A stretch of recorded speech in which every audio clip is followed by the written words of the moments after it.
All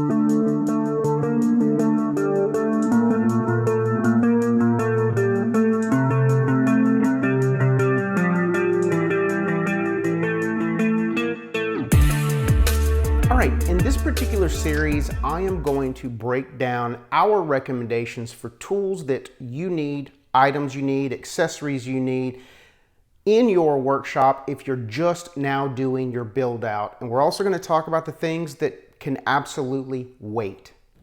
And before we talk about saws and joiners and planers and routers, we need to talk about the foundation of your workshop, which is going to be your workbench. Nothing is more important than your workbench. So before we start talking about what I recommend on all of the other tools out in your shop, let's talk about workbenches. So your workbench is the center of your shop. It's where you lay out all of your projects. It's where you assemble your projects. It's where you sand your projects. There is nothing more important to focus on first than your workbench. A lot of beginners try to work off the floor, or maybe they set up a sawhorse with some plywood or whatever table happens to be available, and that will a lot of times lead to frustration. And if you're just getting started building out your woodworking shop, this might be the way to start. I wish I would have had something like this when I was building all of my other stuff, because when we moved into our new space, I was one of those guys. I was on the floor, and I'm too damn old to be on the floor working with my miter saw and everything else. So this thing right here, this is what you need in your shop if you're just getting started. So when you're not working on a stable surface, projects are going to take longer, they're not going to be as accurate, and you're going to get frustrated. That's why having a good work surface matters. Now, I know what some of you are thinking. Tim, I don't have the room to create a 5x5 workbench. I don't have the finances nor the resources to get it done.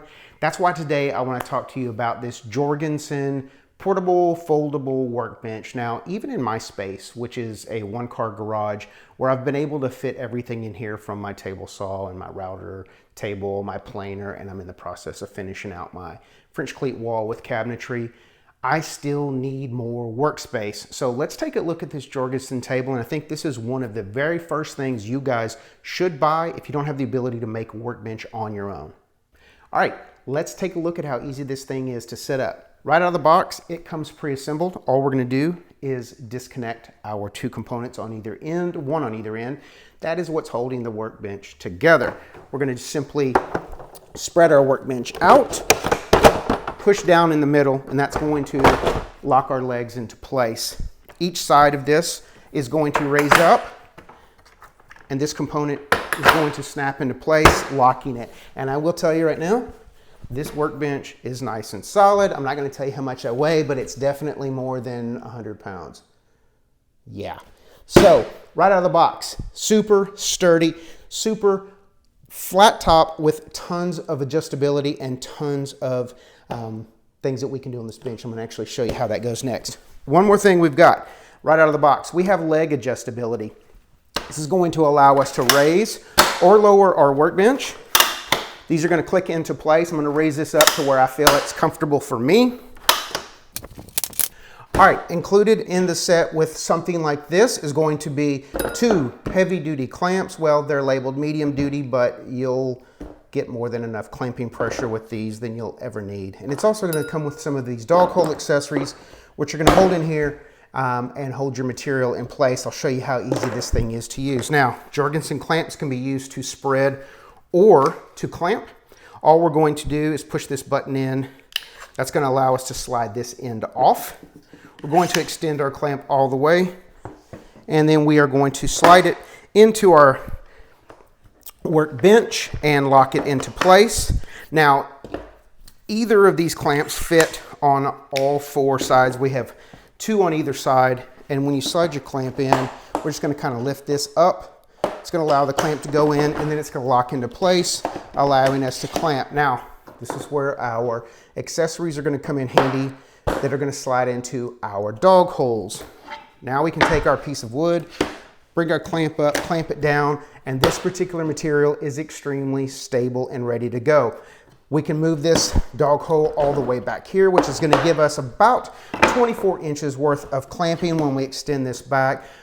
most of you guys, beginners, especially people doing projects like we show in our beginner series, is going to be more than adequate as far as space. Now, these pieces are not used on the workbench per se, but you do now also have two medium duty 12-inch clamps to release them. You just pull this out, clamp comes out, this slides back on, lock it in place, and you now have some really good quality trigger clamps that you do not have to use on your workbench, but are going to come in extremely handy out in your shop.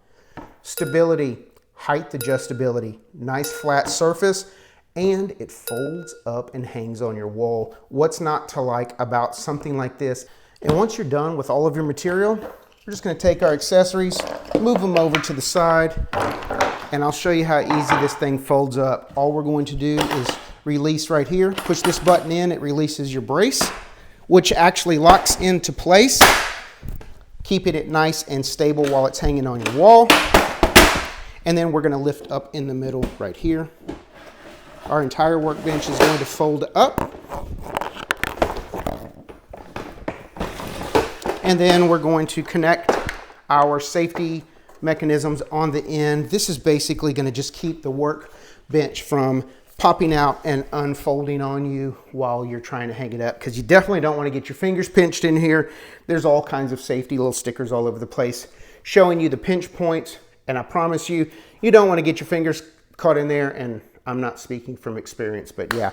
Now this thing can hang on the wall and it's out of your space, and it literally takes 15 seconds to set up when you're ready. So am I saying that this workbench is going to replace that workbench in your shop? Absolutely not. But it's an additional piece that, even if you have the space for a big workbench, is going to come in super handy as your shop continues to grow. So in this series, I want to help you guys by spending money in the places that count. If you're going to spend money on things that don't grow with your shop, it's going to be a waste of money. Let's focus on the things that are going to get your shop up and running in a much smoother, efficient, and smarter way. And we can focus on some of the more luxurious items that you're going to want down the road in future videos.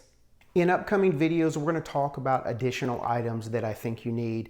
Next up, we're going to hit some things like clamps. Super important that you do have a good set of clamps. But then we're going to move on to tools. Do you need a table saw first? Do you need a miter saw first? The answer might surprise you.